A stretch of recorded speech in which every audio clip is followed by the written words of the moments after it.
Good morning. This is today's breakfast. Let's start off with the beverages.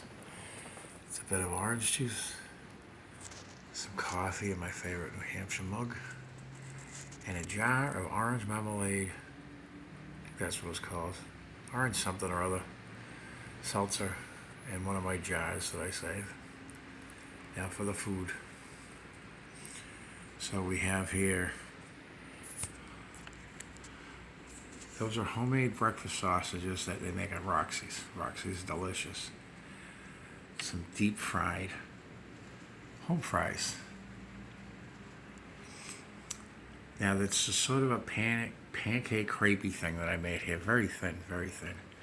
But the star of this is I deep fried the eggs in oil.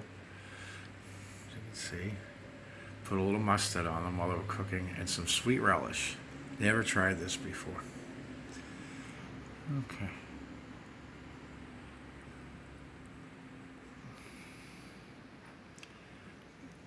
Breakfast is always a big deal in our house on the weekends. During the week it was toast and after school, maybe a little Captain Crunch. But mainly my father making it on Sunday at times. He would come down and he kind of cooked it in shifts, and I was always the last. And I would come down and he had a big black frying pan out, and everything got cooked in that. Everything did. Pork chops, everything got cooked in that. But he'd be looking up at me and saying, "Do you want scrambled eggs?" And as I looked up and saw the Camel cigarette with the 2.5 inch long ash hanging out of his mouth, I would say, "No, no, I'm good." He goes, "No, I'm going to make you some eggs." The thing was, is you couldn't take your eye off that ash. If you blinked and it disappeared, you always wondered, is it in my eggs? And I would stare and stare and stare and stare until my eyes got so dry and I blinked and the end of the ash was gone. And I'd say, "Is that in my eggs?" And he'd say, "It won't kill you."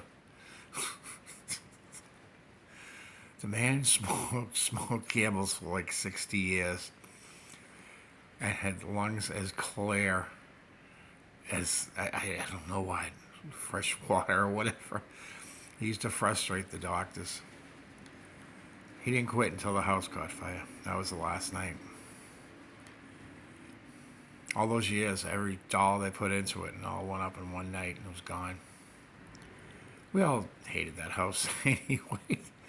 The next day at Frankie's, we discussed that, and we all figured we really did not like that house, but we didn't want to see them lose everything. Kathy lost everything too. But anyway, everybody survived, everybody moved along. My mother finally got her dream of moving to Braintree, and along with it, the curse of sucky neighbors.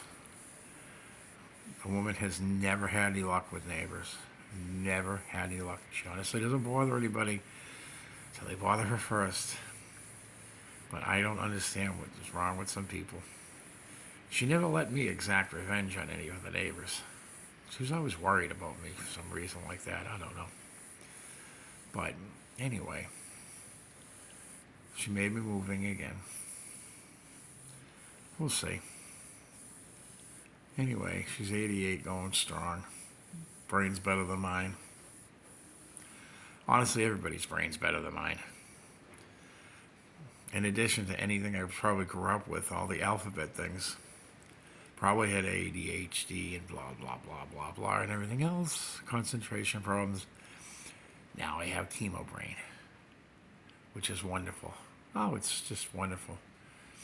And I also have this nasty, nasty attitude that every day I have to apologize to Karen, but I have to stop being the dick first. And I'm trying. Anyway, I'm going to eat my breakfast now. I'll give you one last overview. Orange juice, coffee, orange something or other seltzer in my jar. I like multiple beverages. Home fries, sweet relish eggs, a pancakey thing, and homemade breakfast sausages from Roxy's. Yahoo! Ow! Ow!